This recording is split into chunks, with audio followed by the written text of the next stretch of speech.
الو. اي كارمن، طمنيني، عملتي ايه في موضوع حجز الاوتيل؟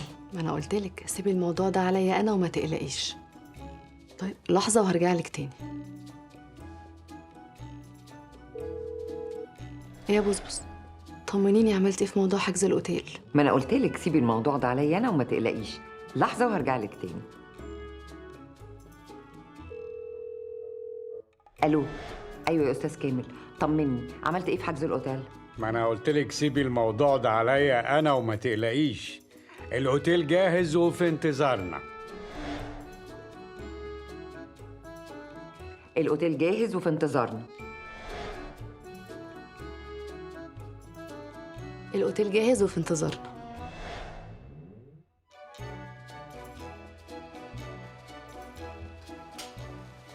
الاوتيل جاهز في انتظارنا يا حبيبي. حلو قوي الكلام ده.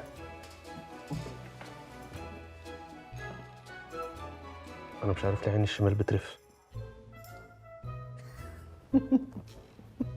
ربنا يستر. عشان كده وافق يطلع الرحله. ماشي يا نورة، خلاص ما تقلقيش، انا هظبط لك الموضوع ده.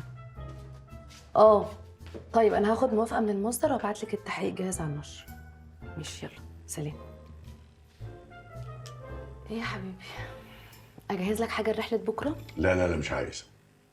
في ايه مالك؟ انت رايح رحله تخليص حق ولا ايه؟ صحيح انت عملت ايه في موضوع التحقيق بتاعك؟ انت كمان بتغير الموضوع. طب ما تقول انك مش عايز تطلع، مش هزعل على فكره.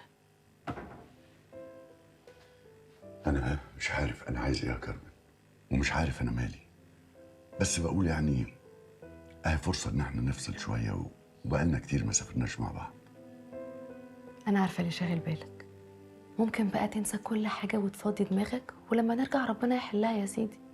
صح، يبقى فكرني نجمع صدف من على البحر، عشان انا وانت محتاجين لطاقه جديده. لا لا لا لا لا لا، انا شخصيا متنازل لك عن نصيبي في الطاقه. وبعدين انا لما هسافر لا هجمع صدف ولا اتواصل مع الطبيعه ولا هقف على رجل واحده. لا، انا رايح مش عايز اعمل حاجه، انا عايز اروح كده واتنح. طب ما حلو ده، ما ده مديتيشن برضه. نعم، مديتيشن. على ايامنا بقى كان اسمه انتخه كده، مديتيشن.